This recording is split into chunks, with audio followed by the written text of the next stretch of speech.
Alright guys, her eyes are dark from the skulls we just did, but now we're going to do unicorn and flowers.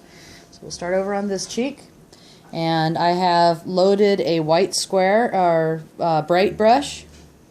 And I come around for my shapes. I've got top of my head, the nose, I come up to a point, chin, jaw, neck, up, ear, second ear.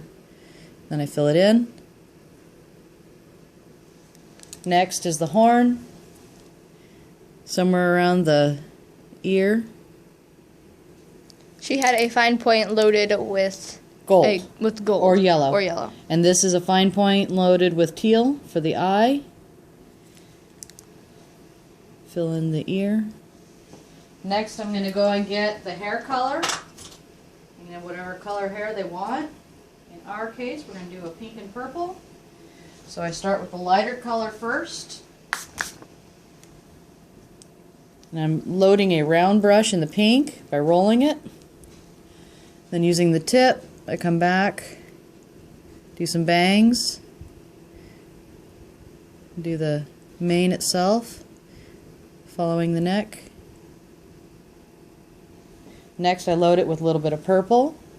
You can use a different brush or use the same brush, doesn't matter, with the pink and purple.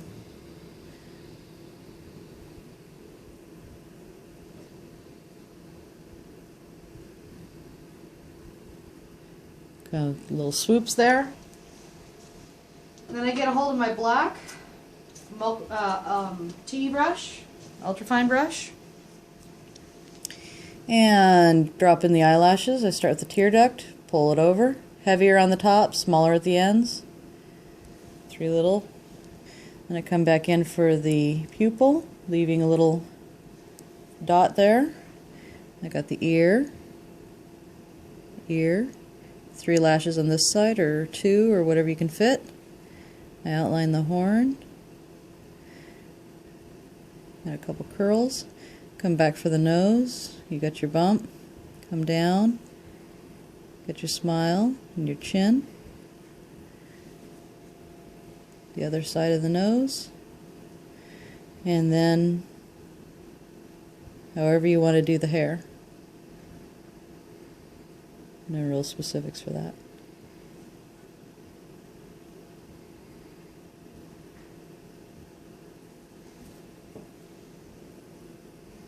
There you go. There's a unicorn. Next one we're going to do is the flowers, the dot flowers. So I wet a green to do the vines, starting at the eye. They don't have to be specific. Most of them are going to get covered up anyway.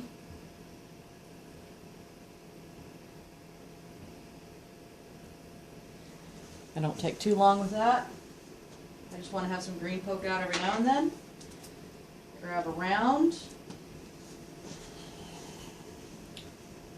load my round with white, and I really want to load it up with white, but I don't want my white to be too wet.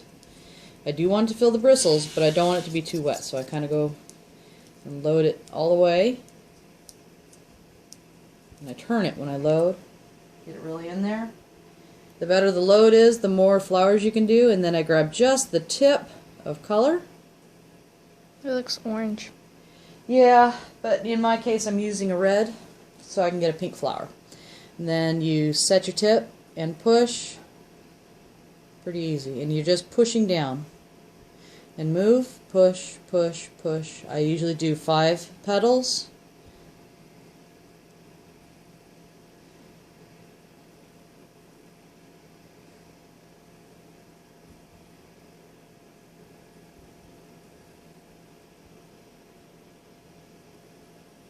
And then I'm going to do a cascade, which is where you keep your tip and you go 1, 2, 3, as many as you can, and then you come back in the gaps, in which direction you want to go in. I need a little more pink, so I like to have a little bit more pink. There we go.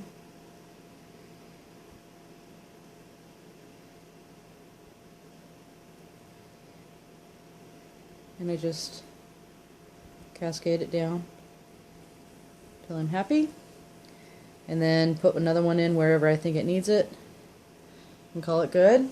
Last step is I drop in the centers of the flowers with a teeny little brush. It can either be white or black depending on what colors you're using, and I do 3 to 5. Odd numbers are easier on the eyes.